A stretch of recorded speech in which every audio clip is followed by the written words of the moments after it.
ಕೈ ಬಿಡುವುದಿಲ್ಲ. ಈ ಸತ್ಯವನ್ನ ಕೆಲವರು ಅರ್ಥ ಮಾಡ್ಕೋಬೇಕು. ಯಾಕೆ ಅಂತ ಹೇಳಿದ್ರೆ ನಮ್ಮ MLA ಗೊತ್ತಿದ್ರೆ ಅದನ್ನ ಬಿಡಿಸ್ಬಿಡ್ತಿದ್ದ, ನಮ್ಮ MLA ಗೊತ್ತಿದ್ರೆ ಇದನ್ನ ಮಾಡ್ತಿದ್ದ, ಅವ್ರಿಗೆ ಗೊತ್ತಾಗಿಲ್ಲ ಅನ್ನುವಂತ ರೀತಿಯಲ್ಲಿ ಅಮಾಯಕ ರೀತಿಯಲ್ಲಿ ಮಾತಾಡ್ತಕ್ಕಂಥದ್ನ ಕ್ಷೇತ್ರದ ಶಾಸಕರು ಬಿಡಬೇಕು ಮತ್ತು ಅವರ ಬೆಂಬಲಿಗರು ಕೂಡ ಈ ಸತ್ಯವನ್ನ ಮನಗಾಡಬೇಕು ಅನ್ನುವಂಥ ವಿನಂತಿಯನ್ನು ನಾನು ಮಾಡ್ಕೊಳ್ತಾ ಇದ್ದೀನಿ.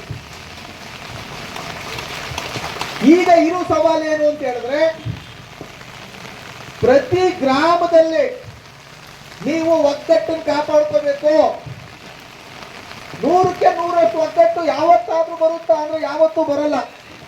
100ಕ್ಕೆ 1%, 2%, 3% ಅವರು ಅವ್ರದ್ದೇ ಆದಂತ ಕೆಲವು ಹಿತಾಸಕ್ತಿಗಳಿಗಾಗಿ ರೈತರ ಹೋರಾಟದ ಜೊತೆ ಹಿಂದೆ ಇರ್ತಕ್ಕಂಥದ್ದು ಇರ್ತದೆ, ಬೇರೆ ಬೇರೆ ಕಾರಣಕ್ಕಾಗಿ. ಇದೇ ದೇವನಹಳ್ಳಿ ವಿಷಯದಲ್ಲಿ ಅಸೆಂಬ್ಲಿನಲ್ಲಿ ಹಿಂದೆ ಬಿಜೆಪಿ ಸರ್ಕಾರ ಇದ್ದಾಗ ಪ್ರಶ್ನೆಯನ್ನು ಎತ್ತಿದಾಗ ಯಾವ ಭೂ ಸ್ವಾಧೀನ ಆಗ್ಲಿ 50%ಕ್ಕಿಂತ ಹೆಚ್ಚು ವಿರೋಧ ಬಂದ್ರೆ ಆ ಭೂ ಸ್ವಾಧೀನವನ್ನ ಮಾಡ್ಕೊಳ್ಳಲ್ಲ ಅಂತ ಹೇಳಿ ಸದನದಲ್ಲಿ ಸರ್ಕಾರ ಉತ್ತರ ಕೊಟ್ಟಿರ್ತಕ್ಕಂಥ ದಾಖಲೆ ನಮ್ಮ ಹತ್ರ ಇದೆ. ನೀವು 70%, 80%, 90% ಈ ರೀತಿ ಗರಿಷ್ಠ ಪ್ರಮಾಣದಲ್ಲಿ ನಿಮ್ಮ ಶಕ್ತಿ ಎಷ್ಟಿದೆ ಅಷ್ಟು ಒಗ್ಗೂಡಿಸಿ ನೀವು ಭೂಮಿ ಕೊಡುವುದಿಲ್ಲ ಅಂತಕ್ಕಂಥ ಒಂದು ತೀರ್ಮಾನಕ್ಕೆ ಬದ್ಧವಾಗಿ ತಿಳ್ಕೊಳ್ಳಿಕ್ಕೆ ನಾವು ಬಿಡೋದಿಲ್ಲ. ಹೋರಾಟದಿಂದ ಭೂಮಿಯನ್ನು ಉಳಿಸ್ಕೊಳ್ಳಿಕ್ಕೆ ಸಾಧ್ಯ ಇದೆ ಅಂತಕ್ಕಂಥದ್ದನ್ನ ತಾವು ಮನಸ್ಸಾಗಬೇಕು ಅಂತಕ್ಕಂಥದ್ದು ನಾನು ಮನವಿ.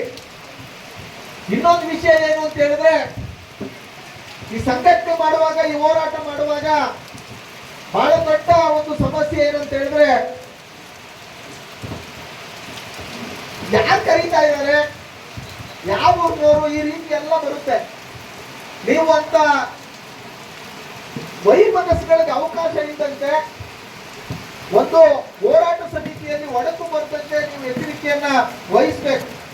ಯಾಕೆಂದ್ರೆ ಭೂಮಿ ಉಳಿದ್ರೆ ಭೂಮಿ ನಿಮಗೆ ಉಳಿಯುವುದು, ಭೂಮಿ ಯಾರು ಉಳಿತದೆ, ನಿಮಗೆ ಉಳಿತದೆ, ನಿಮ್ಮ ಮಕ್ಕಳು ಮೊಮ್ಮಕ್ಕಳಿಗೆ ಭೂಮಿ ಉಳಿತದೆ. ಇವತ್ತು ನಾವು ಭೂಮಿ ಕಳ್ಕೊಂಡ್ರೆ ಇನ್ನ ಮುಂದೆ ಯಾವ ತಲೆಮಾರಿಗೂ ಕೂಡ ನಾವು ಭೂಮಿಯನ್ನು ಸಂಪಾದನೆ ಮಾಡೋಕ್ಕಾಗುವುದಿಲ್ಲ ಅಂತಕ್ಕಂಥ ಸತ್ಯವನ್ನ ತಿಳ್ಕೊಳ್ಳಿ. ನಾವು 1 ಎಕರೆ ಭೂಮಿ ಕಳ್ಕೊಂಡ್ರೆ 1 ಗುಂಟೆ ಸಂಪಾದನೆ ಮಾಡೋಕ್ಕಾಗುವುದಿಲ್ಲ. ಆ ಸತ್ಯವನ್ನು ತಿಳ್ಕೊಳ್ಳಿ. ಭೂಮಿಯಿಂದ ಏನೋ ಅಲ್ಪ ಸ್ವಲ್ಪ ದುಡ್ಡು ಬರುತ್ತೆ, ಆ ದುಡ್ಡು ತಕೊಂಡೋಗಿ ನಾವೇನೋ ಮಾಡ್ಬಿಡ್ತೀವಿ ಅನ್ನುವಂತ ಭ್ರಮೆಯನ್ನು ಕೂಡ ಇಟ್ಕೋಬೇಡಿ. ಈಗಾಗಲೇ ಭೂಮಿ ಕಳ್ಕೊಂಡಿರ್ತಕ್ಕಂಥ ಎಷ್ಟೋ ಜನ ರೈತರು ನಮ್ಮ ಕಣ್ಣೆದುರಿಗೆ ಪಾಪರಾಗಿರೋದನ್ನ, ದಿವಾಳಿ ಆಗಿರೋದನ್ನ ನಾವು ನೋಡ್ತಾ ಇದ್ದೀವಿ. ದುಡ್ಡಿನ ಬೆಲೆ ಇಲ್ಲ, ಭೂಮಿ ಮಾತ್ರ ಬೆಲೆ ಇರ್ತಕ್ಕಂಥದ್ದು. ಭೂಮಿ ದುಡ್ಡಾದ ತಕ್ಷಣನೇ ದುಡ್ಡಿನ ಮೌಲ್ಯ, ನಿಮ್ ದುಡ್ಡು ನಿಮ್ ಜೇಬು ಬಂದ ತಕ್ಷಣವೇ ಬಿದ್ದೋಗ್ಬಿಡ್ತದೆ. ಒಂದು ಉದಾಹರಣೆ ಹೇಳ್ತೀನಿ ನಿಮ್ಗೆ. ನಮ್ಮ ಜಿಲ್ಲೆನಲ್ಲಿ ಮಂಡ್ಯದಲ್ಲಿ ಒಬ್ಬ ರೈತ ಜಮೀನು ಮಾಡ್ಕೊಂಡು ಅವನು ಜೇಬಲ್ಲಿ ದುಡ್ಡು ಇಟ್ಕೊಂಡಿದ್ದ, ಬ್ಯಾಂಕ್ನಲ್ಲಿ ದುಡ್ಡು ಇಟ್ಕೊಂಡಿದ್ದ. ಏನ್ ಮಾಡಿದ್ರು, ಕೆಲವು ನೆಂಟರುಗಳೆಲ್ಲ ಬಂಧುಗಳು ಬಂದ್ರು, ನಾನು ವಾಪಸ್ ಕೊಟ್ಬಿಡ್ತೀನಿ ಅಂತ ಕೆಲವು ಸಾಲ ಇಟ್ಕೊಂಡ್ರು. ಆ ದುಡ್ಡು ವಾಪಸ್ ಬರಲಿಲ್ಲ. ಯಾರೋ ಕೆಲವರು ಇನ್ಸೂರೆನ್ಸ್ನವ್ರು ಬಂದ್ರು, ನೋಡಿ 1 ರೂಪಾಯಿ 10 ರೂಪಾಯಿ ಆಗೋಯ್ತದೆ, ಮನಿ ಪ್ಲಸ್ ಬಜಾಜ್ ಪ್ಲಸ್ ಇವೆಲ್ಲ ಗೊತ್ತಲ್ಲ, ಆ ಪ್ಲಸ್ ಈ ಪ್ಲಸ್ ಎಲ್ಲ ಹಾಕಿ ಅಂತ ಆ ದುಡ್ಡು ಲಕ್ಷಾಂತರ ರೂಪಾಯಿ ಹಾಕಿದ್ರು. ಅದು 1 ವರ್ಷ 2 ವರ್ಷ ಆದ್ಮೇಲೆ ತಿರುಗೋಗಿ ಚೆಕ್ ಮಾಡಿದ್ರೆ ಆ ದುಡ್ಡು ಕರ್ಗೋಯ್ತು.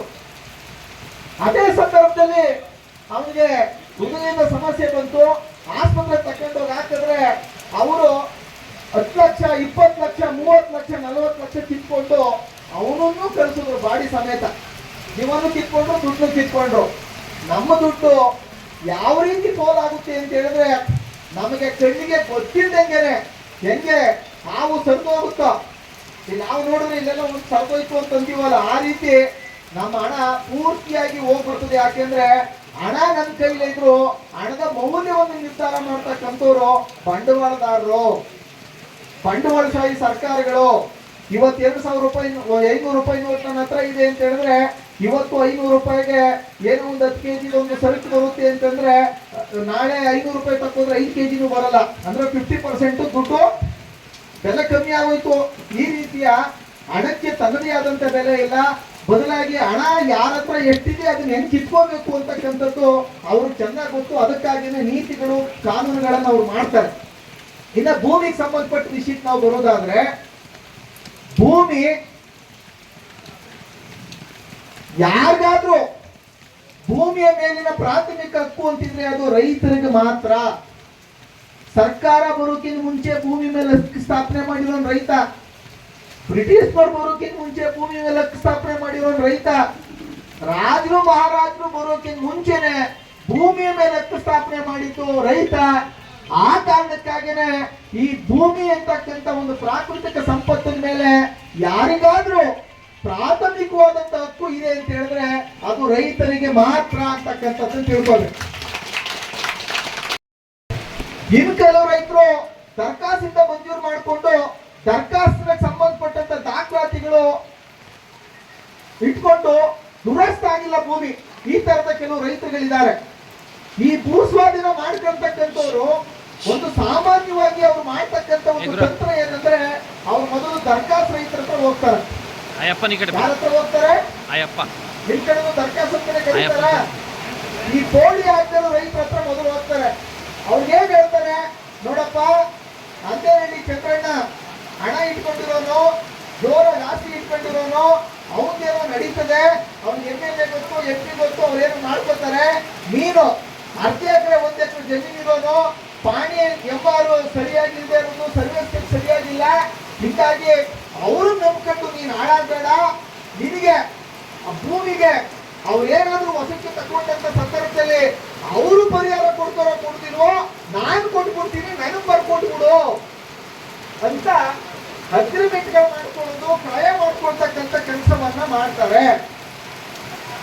ಇದು ಒಂದು ಈ ವ್ಯಕ್ತಿಗಳೇ ಯಾರು ಈ ರೀತಿ ದರಖಾಸ್ತು ರೈತರ ಹತ್ರ ಹೋಗಿ ಯಾವ ದಾರಿ ತಪ್ಪಿಸ್ತಾರೋ ಅವರೇ KDB ಅವ್ರ ಜೊತೆ ಮತ್ತು ಭ್ರಷ್ಟ ರಾಜಕಾರಣಿಗಳ ಜೊತೆ ಸಾಮೀಲಾಗಿ ಈ ಭೂ ಸ್ವಾಧೀನ ಪ್ರಕ್ರಿಯೆಯನ್ನು ಹೊರಡಿಸಿರ್ತಕ್ಕಂಥವ್ರು. ಇದನ್ನ ಅರ್ಥ ಮಾಡ್ಕೋಬೇಕು.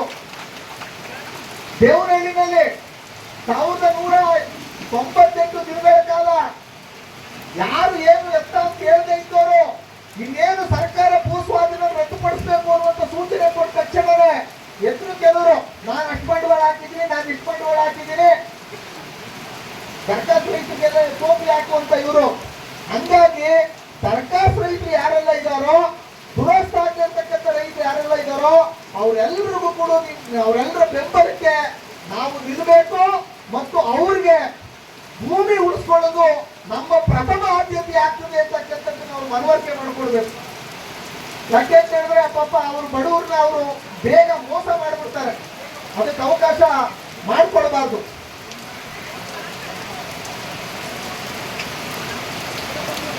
ಈ ಹೋರಾಟ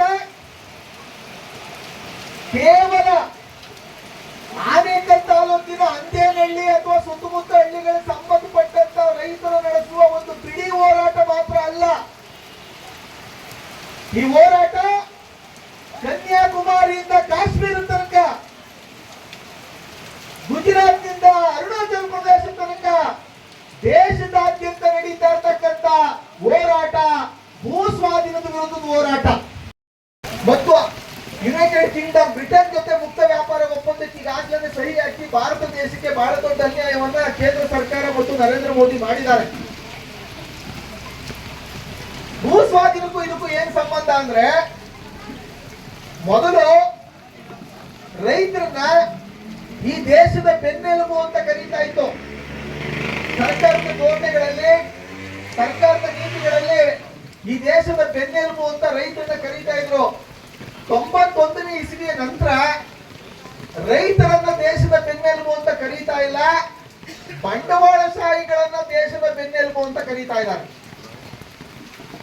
ಅದಾನಿ, ಅಂಬಾನಿ, ಟಾಟಾ, ಬಿರ್ಲಾ, ಮಫತ್ಲಾಲ್, ಅಜಿತ್ ಪ್ರೇಮ್ಜಿ, ನಾರಾಯಣ ಮೂರ್ತಿ ಇವರುಗಳು ದೇಶದ ಅಭಿವೃದ್ಧಿಗೆ ಕಾರಣ. ರೈತರು, ಕೂಲಿಕಾರರು, ಕಾರ್ಮಿಕರಲ್ಲ ಅಂತಕ್ಕಂಥದ್ದನ್ನ ಸರ್ಕಾರಗಳು ಇವತ್ತು ಬಹಿರಂಗವಾಗಿ ಹೇಳ್ತಾ ಇದ್ದಾವೆ. ಯಾವ ಬಂಡವಾಳದಾರರು ಕೂಡ ನಮ್ಮ ದೇಶವನ್ನು ಅಭಿವೃದ್ಧಿ ಮಾಡಿಲ್ಲ, ಬದಲಾಗಿ ನಮ್ಮ ದೇಶವನ್ನು ದಿವಾಳಿ ಮಾಡಿದ್ದಾರೆ. ನಾನು ಅದ್ರ ಬಗ್ಗೆ ಗಂಟೆಗಟ್ಟಲೆ ಮಾತಾಡುವಲ್ಲೇ.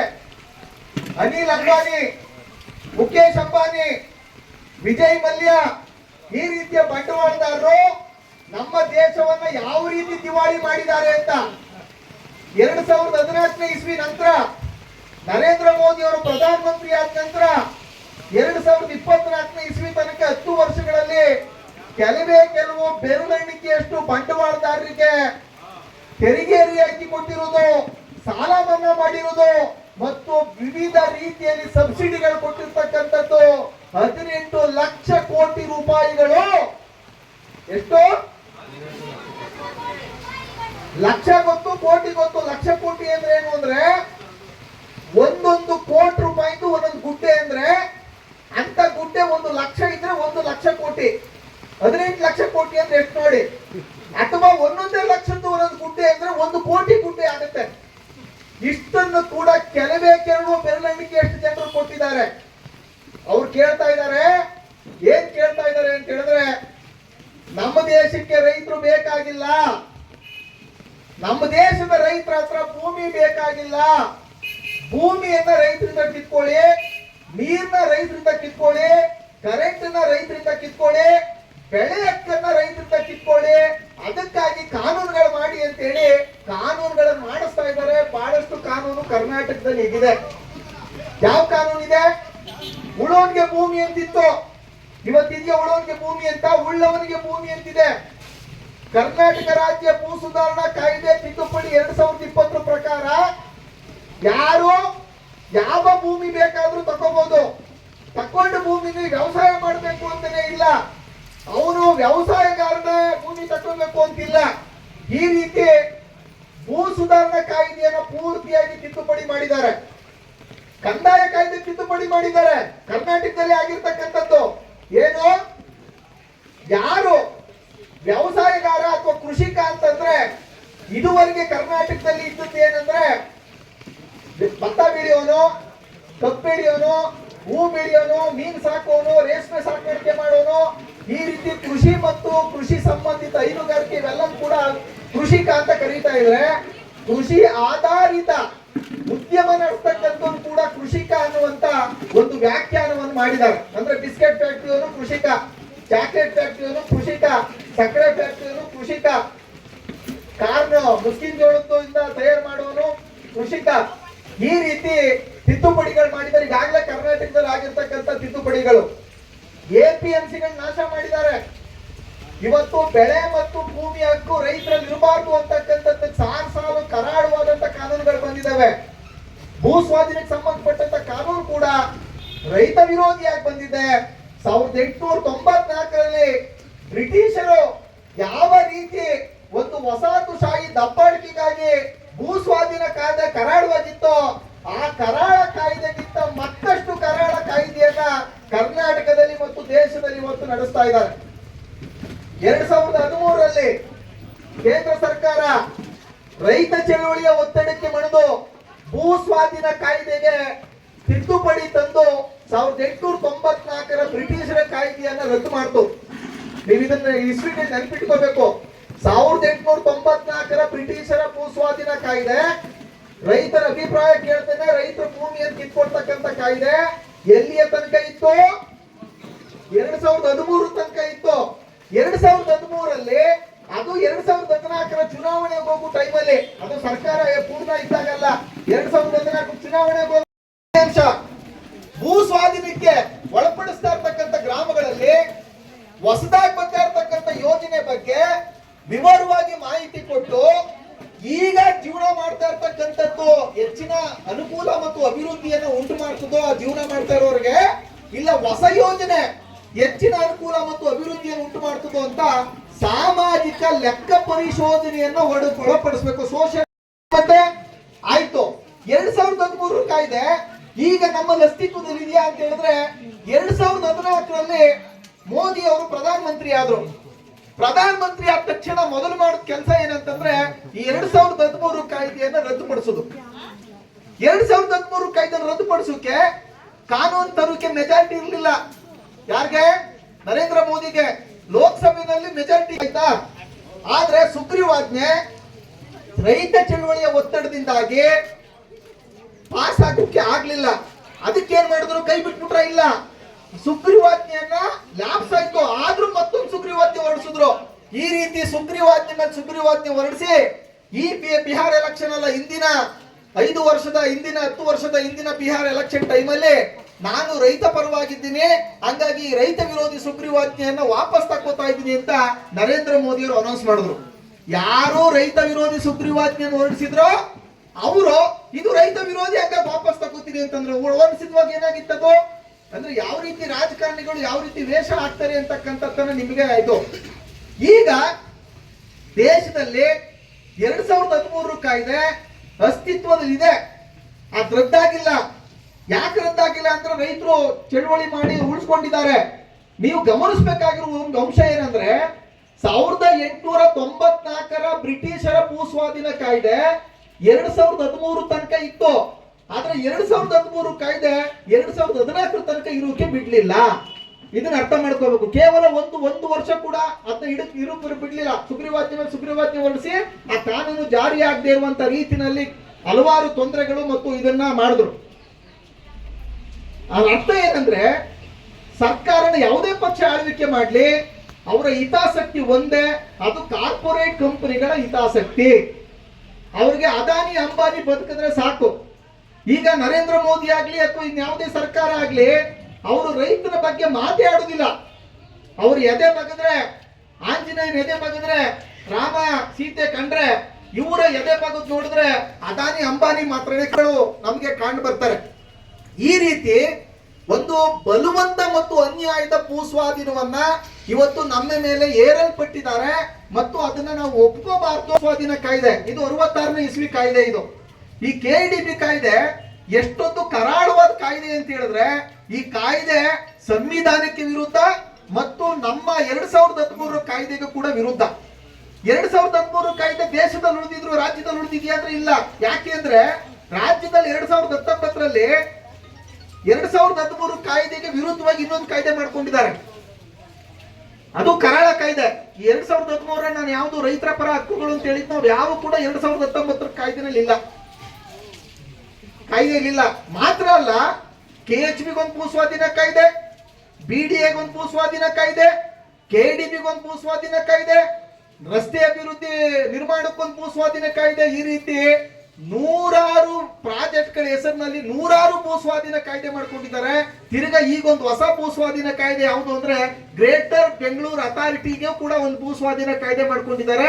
ಬೆಂಗಳೂರು ನಗರಾಭಿವೃದ್ಧಿ ಪ್ರಾಧಿಕಾರದ ಭೂಸ್ವಾಧೀನ ಕಾಯ್ದೆ ಮಾಡ್ಕೊಂಡವ್ರು. ಎಷ್ಟು ಭೂಸ್ವಾಧೀನ ಕಾಯ್ದೆಗಳು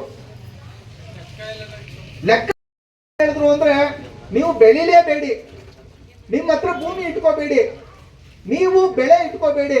ನೀವೇನ್ ಮಾಡ್ಬೇಕು ಅಂತ ಹೇಳಿದ್ರೆ ಭೂಮಿನ ನಮಗ್ ಕೊಟ್ಬಿಡಿ, ಬೆಳೆನ ನಮಗ್ ಕೊಟ್ಬಿಡಿ ಎನ್ನುವುದು 90ರ ಇಸ್ವಿಯ ಕೃಷಿ ನೀತಿ, ಜಾಗತೀಕರಣದ ಉದಾರೀಕರಣ ಖಾಸಗೀಕರಣದ ಕೃಷಿ ನೀತಿ.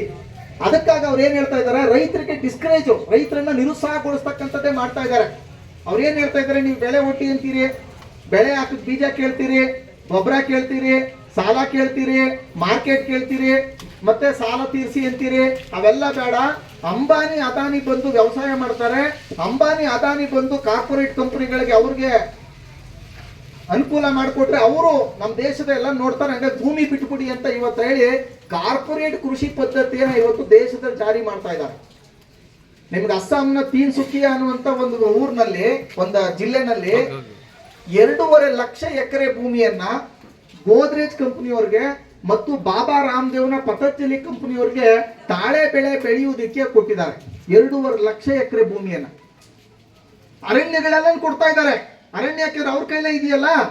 1 ಲಕ್ಷ ಎಕರೆ, 2 ಲಕ್ಷ ಎಕರೆ, 3 ಲಕ್ಷ ಎಕರೆ, 10 ಲಕ್ಷ ಎಕರೆ ಈ ರೀತಿ ಅರಣ್ಯಗಳನ್ನು ಕೊಡ್ತಾ ಇದ್ದಾರೆ, ಗಣಿಗಾರಿಕೆ ಕೊಡ್ತಾ ಇದ್ದಾರೆ, ಬೇರೆ ಬೇರೆ ವ್ಯವಸಾಯಗಳು ಕೊಡ್ತಾ ಇದ್ದಾರೆ. ಕೊಟ್ಟು ಅರಣ್ಯ ಕಮ್ಮಿ ಆಗುತ್ತಲ್ಲ, ಅವಾಗ ಯಾರ ಹತ್ರ ಬರ್ತಾ ಇದ್ದಾರೆ ಅಂತ ಹೇಳಿದ್ರೆ ರೈತರ ಹತ್ರ ಬರ್ತಾ ಇದ್ದಾರೆ. ಅರಣ್ಯ ಇಷ್ಟು ನಮ್ಗೆ ಒಟ್ಟು ಭೂ ಪ್ರದೇಶದಲ್ಲಿ ಇಷ್ಟು ಹಸಿರಿರ್ಬೇಕು, ಇಲ್ಲಿ ರೈತರೆಲ್ಲ ಬಂದು ಗಿಡ ಮರ ಎಲ್ಲ ಬೆಳೆಸೋದು ಕಡ್ಡಿಯಾಗಿದ್ದೀರಿ, ಹಂಗಾಗಿ ರೈತರ ಹತ್ರ ಎಲ್ಲಾನು ಕೂಡ ಇವತ್ತು ಭೂಮಿ ಕಿತ್ಕೋತಾ ಇದ್ದಾರೆ. ಯಾವ್ಯಾವ ರೀತಿ ಕಿತ್ಕೋತಾ ಇದ್ದಾರೆ, ಭೂಸ್ವಾಧೀನ ಮಾತ್ರ ಕಿತ್ಕೋತಾ ಇಲ್ಲ. 2 ತಿಂಗಳಿಂದ ಉಡುಪಿಯ ಜಿಲ್ಲಾಧಿಕಾರಿ ಒಂದು ಹೇಳಿಕೆ ಕೊಟ್ರು. ಏನ್ ಹೇಳಿಕೆ ಕೊಟ್ರು ಗಮನಿಸಿದೀರಾ? ಏನ್ ಹೇಳಿಕೆ ಕೊಟ್ರು ಅಂದ್ರೆ ಯಾರ್ದೆಲ್ಲ ಪೋಡಿ ಆಗಿಲ್ವೋ, ದುರಸ್ತ ಆಗಿಲ್ವೋ ಅವ್ರ ಜಮೀನೆಲ್ಲಾನು ಸರ್ಕಾರ ಕಿತ್ಕೊಳ್ತದೆ ಅಂತ ಉಡುಪಿ ಜಿಲ್ಲಾಧಿಕಾರಿ ಕೊಟ್ಟಿರ್ತಕ್ಕಂಥ ಹೇಳಿಕೆ, ಬಹಿರಂಗವಾದ ಹೇಳಿಕೆ. ನಿಮಗೂ ಕೂಡ ಸುಮಾರು ಒಂದು 20 ವರ್ಷದಿಂದ ಮೂಲ ದಾಖಲಾತಿ ಇಲ್ಲದೆ ಇರ್ತಕ್ಕಂಥ ರೈತರನ್ನ ಮೂಲ ದಾಖಲಾತಿ ತಗೊಬನ್ನಿ ಅಂತೇಳಿ ಭೂಮಿ ಕಿತ್ಕೊಳ್ಳಕ್ ಮಾಡಿದ ಪ್ರಯತ್ನ ನಿಮ್ಗೆ ನೆನಪಿದ್ಯೋ ಇಲ್ವೋ ನನಗೆ ಗೊತ್ತಿಲ್ಲ. ನೆನಪಿದ್ಯಾ? ನಿಮ್ಮ ಹತ್ರ ಮೂಲ ದಾಖಲಾತಿ ತಗೊಬನ್ನಿ. ಈಗ ಉದಾಹರಣೆಗೆ ನಿಮಗೆ ಮಂಜೂರಾತಿ ಆಗಿರ್ತದೆ, ಮಂಜೂರಾತಿ ಸರ್ಟಿಫಿಕೇಟ್ ನೀವು ತಗೊಬನ್ನಿ ಅಂತಾರೆ. ಮಂಜೂರಾತಿ ಸರ್ಟಿಫಿಕೇಟು ಹಾಳಾಗಿರ್ತದೆ, ಯಾರ ಹತ್ರ ಇಟ್ಕೊಂಡಿರಲ್ಲ. ಪಾಣಿ ಮಂಜೂರಾತಿ ಸರ್ಟಿಫಿಕೇಟ್ ನೋಡ್ಕೊಂಡಿರಲ್ಲ, ನಿಮ್ಮ ಹತ್ರ ಪಾಣಿ ಇದೆ ಅಂತ ಹಲವಾರು ರೀತಿಯಲ್ಲಿ ಕಿತ್ಕೊಳ್ತಾ ಇದ್ದಾರೆ. ದುರಸ್ತಾಗಿರೋದು ಮಾತ್ರ ಅಲ್ಲ, ಕೋಲಾರ ಜಿಲ್ಲೆ ಶ್ರೀನಿವಾಸಪುರ ತಾಲೂಕಿನಲ್ಲಿ ಬಳ್ಳೂರು ಶಿವಣ್ಣ ಅವ್ರ ಊರ ಪಕ್ಕದಲ್ಲಿ 96 ಹಳ್ಳಿಗಳ ದುರಸ್ತಾಗಿರೋ ಭೂಮಿಯನ್ನ ಇವತ್ತು ಅರಣ್ಯದವ್ರು ಬಂದು ಬೆಳೆ ಎಲ್ಲ ನಾಶ ಮಾಡಿ ಅರಣ್ಯದವ್ರು ಅಂತ ಕಿತ್ಕೊಂಡಿರ್ತಕ್ಕಂಥದ್ದು ನೋಡಿದ್ದೀರಿ, ಟಿವಿಲೆಲ್ಲ ನೋಡಿದ್ದೀರಿ, ಅದೆಲ್ಲ ಮಾಡಿದ್ದೀರಿ. ಕೋರ್ಟ್ ಹೋಗಿ ಅವ್ರ ಕೋರ್ಟ್ ಅಲ್ಲಿ ಸ್ಟೇ ತಗೋ ಬಂದ್ರೆ ಹೇಳಿಕೊಂಡಲ್ಲ ಅಂತ ಒಬ್ಬ ಡಿಎಫ್ಒ ಕೋರ್ಟ್ ಸ್ಟೇ ಆಡಿದ್ರೆ ಅರ್ಧ ಹಾಕಿರುತ್ತ ನಾವು ನೋಡಿದೀವಿ. ಇದೆಲ್ಲ ಏನ್ ನಡೀತಾ ಇದೆ ಅಂತ ಹೇಳಿದ್ರೆ, ಭೂ ಸ್ವಾಧೀನದ ಹೆಸರಿನಲ್ಲಿ ಮತ್ತು ಕಂದಾಯ ದುರಸ್ತ ಆಗದೆ ಇರುವುದು, ದುರಸ್ತ್ ಮಾಡುದು, ಈ ತರದ ಎಲ್ಲರ ಹೆಸರಿನಲ್ಲಿ ಇವತ್ತು ಅರಣ್ಯ ಇಂಡೀಕರಣ ಅಂತ ಮಾಡ್ತಾ ಇದ್ದಾರೆ. ಅರಣ್ಯ ಇಂಡೀಕರಣ ಅಂದ್ರೆ ನಿಮ್ಮ ಪಾಣಿನಲ್ಲಿ ಕಂದಾಯ ಕಟ್ಟಿದ್ರೆ ಬೀಳು ಅಂತ ಕಾಣಿಸ್ತಿದ್ದು ನಮ್ಗೆ ಗೊತ್ತಿತ್ತು. ಈಗ ಅರಣ್ಯ ಅಂತ ಕಾಣಿಸ್ತಾ ಇದ್ದಾರೆ. ಅರಣ್ಯ ಅಂತ ಕಾಣಿಸಿ ದೊಡ್ಡ ಪ್ರಮಾಣದ ರೈತರನ್ನ ಹೊರತುಪಡಿಸ್ತಕ್ಕಂಥ ಈ ರೀತಿಯ ಪ್ರಶ್ನೆಯೆಲ್ಲ ಬರ್ತಾ ಇದೆ. ಕಿತ್ಕೊಳ್ತಕ್ಕಂಥದ್ದು ಈ ಸರ್ಕಾರಗಳ ದಿನನಿತ್ಯದ ಕಾಯಕವಾಗಿದೆ. ತಿಳ್ಕೋಬೇಕಿದ್ದ ಭೂಮಿ ಕಿತ್ಕೊಳ್ಳದೆ, ಭೂಮಿ ಕೊಡು ಕಾಲ ಹೊಂಟೋಯ್ತು. ಇನ್ನು ಭೂಮಿ 8 ಕೈಗಾರಿಕಾ ಪ್ರದೇಶಗಳು ಮಾಡಿದ್ದಾರೆ, 4 ಕೈಗಾರಿಕಾ ಪ್ರದೇಶಗಳು ಮಾಡಿದ್ದಾರೆ. ಅಲ್ಲೇನೆ ಸುಮಾರು ಭೂಮಿ ಖಾಲಿ ಇದೆ. ಅಲ್ಲೇನೆ ಪೂರ್ತಿ ಯಾವ ರೀತಿ ಮಾಡಿದಾರೆ ಗೊತ್ತಾ? ಭೂಮಿ ನುಂಗೋರ್ಗೆ ಕೈಗಾರಿಕೆ ಹೆಸರಿನಲ್ಲಿ ಭೂಮಿಯನ್ನು ಅವನು ಅತಿ ಕಡಿಮೆ ದುಡ್ಡಿಗೆ ಕೊಂಡ್ಕೊಂಡು ಅವನು 10 ವರ್ಷ ಆದ್ಮೇಲೆ 10 ಪಟ್ಟು 20 ಪಟ್ಟು ಮಾರ್ತಾ ಇದ್ದಾನೆ. ಈಗ ಮೊದಲದು 99 ವರ್ಷದಲ್ಲಿ ಮಾರುವಂಗಿಲ್ಲ ಅಂತಿತ್ತು, ಅದೇ ರೈತರಿಗೆ ಮಾತ್ರ ಕಾನೂನು. ಅವ್ರಿಗೆ ಎಂತ ಕಾನೂನು ಮಾಡ್ಕೊಟ್ಟಿದ್ದಾರೆ? ಈಗ ನಿಮ್ಮ ಹತ್ರ ಈ ಭೂಮಿಯನ್ನು ಕಿತ್ಕೊಂಡು ಏನ್ ಮಾಡ್ತಾರೆ, 9-10 ವರ್ಷ ಆದ್ಮೇಲೆ ಇನ್ನೊಬ್ಬನಿಗೆ ಮಾರ್ತಾರೆ. ನಿಮ್ಮ ದುಡ್ಡು, ನಿಮ್ ಭೂಮಿ. ಇನ್ನೊಂದು ಉದಾಹರಣೆ ನಿಮ್ಗೆ ಹೇಳ್ತೀನಿ ನಾನು, ಯಾವ ರೀತಿ ಆಗ್ತಾ ಇದೆ ಅಂತ. ನಿಮ್ಗೆ ಉದಾಹರಣೆಗಳು ಹೇಳಿದ್ರೆ ನಿಮ್ಗೆ ಎಷ್ಟು ಟೈಮ್ ತಗೋಬಹುದು ನನಗೆ ಗೊತ್ತಿಲ್ಲ. ಬಳ್ಳಾರಿ ಜಿಲ್ಲೆ, ನಾನು ಹಳ್ಳಿ ಹೆಸರು ಸರ್ವೆ ನಂಬರ್ ಸಹಿತ ಹೇಳ್ತೀನಿ. ಬಳ್ಳಾರಿ ಜಿಲ್ಲೆ ಅರಗಿಂಡೋಣಿ, ಗುಡಿಕೆರೆ, ಈ ರೀತಿ ಹಳ್ಳಿಗಳಲ್ಲಿ 2012ನೇ ಇಸ್ವಿನಲ್ಲಿ 14,500 ಎಕರೆ ಭೂಮಿಯನ್ನ ಅವತ್ತು ಯಡಿಯೂರಪ್ಪ ಮುಖ್ಯಮಂತ್ರಿ ಆಗಿದ್ದಾಗ ಜಾಗತಿಕ ಬಂಡವಾಳ ಹೂಡಿಕೆದಾರ ಸಮಾವೇಶ ಅಂತ ಮಾಡಿ ಭೂಮಿಯನ್ನು ಕಿತ್ಕೊಂಡ್ರು. ಭೂಮಿ ಕಿತ್ಕೊಳ್ಳುವಾಗ ಏನ್ ಹೇಳಿದ್ರು? ಇದೇ ಬಿಟ್ಟು ನಿಮ್ಗೆ ಹೇಳ್ತಾರಲ್ಲ, ಪೊಲೀಸ್ನವರು ಎದುರಿಸಕ್ಕಾಗತ್ತಾ? ಕೇಸ್ ಹಾಕ್ಬಿಡ್ತಾರೆ, ಲಾಠಿ ಹೊಡೆದು ಬಿಡ್ತಾರೆ. ಸರ್ಕಾರ ಎದುರಿಸ್ಬಿಡಕ್ಕಾಗತ್ತಾ?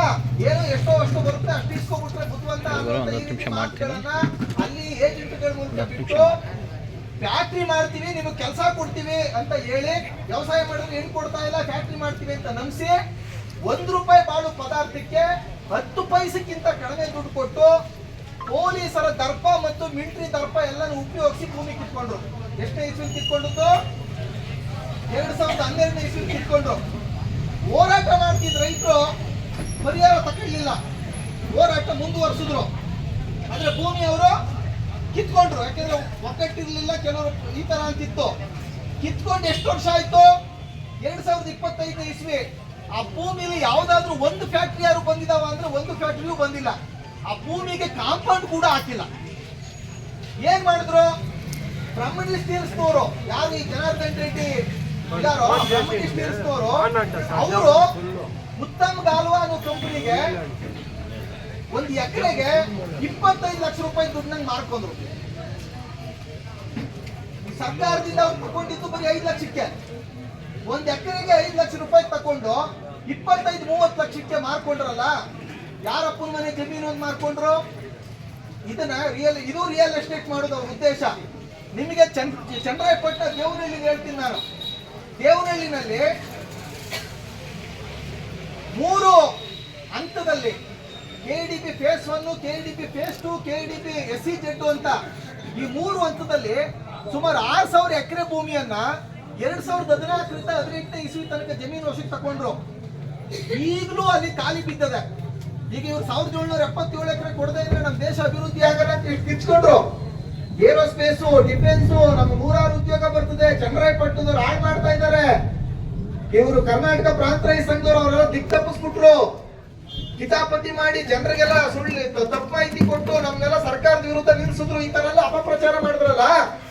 ಆಯ್ತು, 2014ರಲ್ಲಿ ನೀವು 6000 ಎಕರೆ ತಗೊಂಡ್ರಲ್ಲ, 6000 ಎಕರೆನಲ್ಲಿ 2025, 15, 12 ವರ್ಷ ಆದ್ರೂ ಕೂಡ ಒಂದು ಏರೋಸ್ಪೇಸ್ ಫ್ಯಾಕ್ಟರಿ ಯಾಕೆ ಬರ್ಲಿಲ್ಲ? ಸರ್ಕಾರದ ಹತ್ರ ಉತ್ತರ ಇಲ್ಲ. ಆಯ್ತು, 14,000 ಎಕರೆ ಭೂಮಿಯಲ್ಲಿ 2012ರಿಂದ ಖಾಲಿ ಬಿದ್ದಿದೆಯಲ್ಲ, ಅಲ್ಲಿ ಕೈಗಾರಿಕೆ ಯಾಕೆ ಮಾಡಲಿಲ್ಲ ನೀವು? ಆಯ್ತು, ಈಗ 2000 ದೇವನಹಳ್ಳಿನಲ್ಲಿ ನೀವು ಭೂಮಿ ತಗೊಂಡ್ರಲ್ಲ, ಚನ್ನರಾಯಪಟ್ಟಣದ ಹತ್ರದಲ್ಲಿ, ಆ ಭೂಮಿ ಯಾರು ಕೊಟ್ಟಿದ್ದಾರೆ ಗೊತ್ತಾ? ಬ್ರಿಗೇಡ್ ರಿಯಲ್ ಎಸ್ಟೇಟ್ ಕಂಪನಿಯವ್ರು 250 ಎಕರೆ ಭೂಮಿ ಕೊಟ್ಟವ್ರೆ. ಇದ ಫ್ಯಾಕ್ಟ್ರಿನ ಅದು? ಚಾಣಕ್ಯ ವಿಶ್ವವಿದ್ಯಾನಿಲಯ ಅಂತ ಅದಕ್ಕೊಂದು 125, 130 ಎಕರೆ ಭೂಮಿ ಮಾರಾಟ ಮಾಡಿದ್ದಾರೆ. ಎಷ್ಟು? ಸರ್ಕಾರದಿಂದ ರೈತರು ಕೊಟ್ಟಿರ್ತಕ್ಕಂಥ ಪರಿಹಾರ 1.5 ಕೋಟಿ ರೂಪಾಯಿ. ಆದ್ರೆ ಚಾಣಕ್ಯ ಯೂನಿವರ್ಸಿಟಿಯವರು ಕೊಟ್ಟಿರೋದು 50 ಲಕ್ಷ ಎಕರೆಗೆ. ಇನ್ನೊಂದು 1 ಕೋಟಿ ರೂಪಾಯಿ ಯಾರಪ್ಪನ ಮನೆದು? ನಮ್ಮ ತೆರಿಗೆ ದುಡ್ಡು. ಯಾರ ಆಸ್ತಿ ಯಾರು ಪಾಲಾಯ್ತು? ಬ್ರಿಗೇಡ್ ಕಂಪನಿಯವ್ರ ಪಾಲಾಯ್ತು, ಚಾಣಕ್ಯ ಯೂನಿವರ್ಸಿಟಿಯವ್ರ ಪಾಲಾಯ್ತು. ಇದಕ್ಕೆ ಭೂಮಿ ನಾವು ಕೊಡ್ಬೇಕಾಗಿರೋದು. ಚನ್ನರಾಯಪಟ್ಟಣ ರೈತರು ಇದ್ರಲ್ಲಿ ನೋಡ್ಕೊಳ್ಳಿ, ಈ ಭೂ ಸ್ವಾಧೀನಗಳಿಂದ ಇರ್ತಕ್ಕಂಥದ್ದು ಯಾವ ಕೈಗಾರಿಕೆಯೂ ಇಲ್ಲ, ಯಾವ ಅಭಿವೃದ್ಧಿಯೂ ಇಲ್ಲ. ಇದರಲ್ಲಿ ಇರ್ತಕ್ಕಂಥದ್ದು ರಾಜಕಾರಣಿಗಳ ಹಿಂಬಾಲಕರು ಮತ್ತು ರಾಜಕಾರಣಿಗಳನ್ನ ಕೃಪಾ ಪೋಷಣೆ ಮಾಡ್ತಾ ಇರ್ತಕ್ಕಂಥ ಕೆಲವು ಬಂಡವಾಳದಾರರ ಹಿತಾಸಕ್ತಿ. ಈಗ ಯಾರು ಬಂಡವಾಳದಾರರು ಯಾರು ಅಂತ ನಮಗೆ ಗೊತ್ತಾಗಲ್ಲ. ಯಾಕೆ ಗೊತ್ತಾಗಲ್ಲ ಅಂದ್ರೆ ಅವರು ಕೆಲವು ಏಜೆಂಟ್ಗಳನ್ನ ಬಿಟ್ಟು ಅವ್ರ ಮುಖಾಂತರ ಭೂಮಿ ಖರೀದಿ ಮಾಡ್ತಾರೆ. ಕೊನೆಗೆ ಅದು ಹೋಗುದು ಯಾವಾಗಂದ್ರೆ 10-20 ವರ್ಷ ಆದ್ಮೇಲೆ ಗೊತ್ತಾಗುತ್ತೆ. ಈಗ ಬೆಂಗಳೂರಿನ ಸುತ್ತಮುತ್ತ ಮತ್ತು ಕರ್ನಾಟಕದಲ್ಲಿ 60ರ ದಶಕದಲ್ಲಿ, 70ರ ದಶಕದಲ್ಲಿ, 80ರ ದಶಕದಲ್ಲಿ ಭೂಮಿಯನ್ನು ಭೂ ಸ್ವಾಧೀನ ಮಾಡ್ಕೊಂಡ್ರಲ್ಲ, ಅವೆಲ್ಲ ಏನಾಗಿದಾವೆ ನೋಡಿ. ಅವೆಲ್ಲ ಏನಾಗಿದಾವೆ ಅಂದ್ರೆ ಅವೆಲ್ಲ ಬಂಡವಾಳದಾರರು ಕಾರ್ಪೊರೇಟ್ ಕಂಪನಿಗೆ ಹೋಗಿದ್ದಾವೆ. ಲೂಲಾ ಮಿಲ್ಲು ಇವತ್ತಿದೆ, ಲೂಲಾ ಮಾಲು. ಆ ಹಿಂದೆ ಅದು ಒಂದು ಗಿರಣಿ ಫ್ಯಾಕ್ಟರಿ ಇತ್ತು, ಟೆಕ್ಸ್ಟೈಲ್ ಜವಳಿ ಇತ್ತು.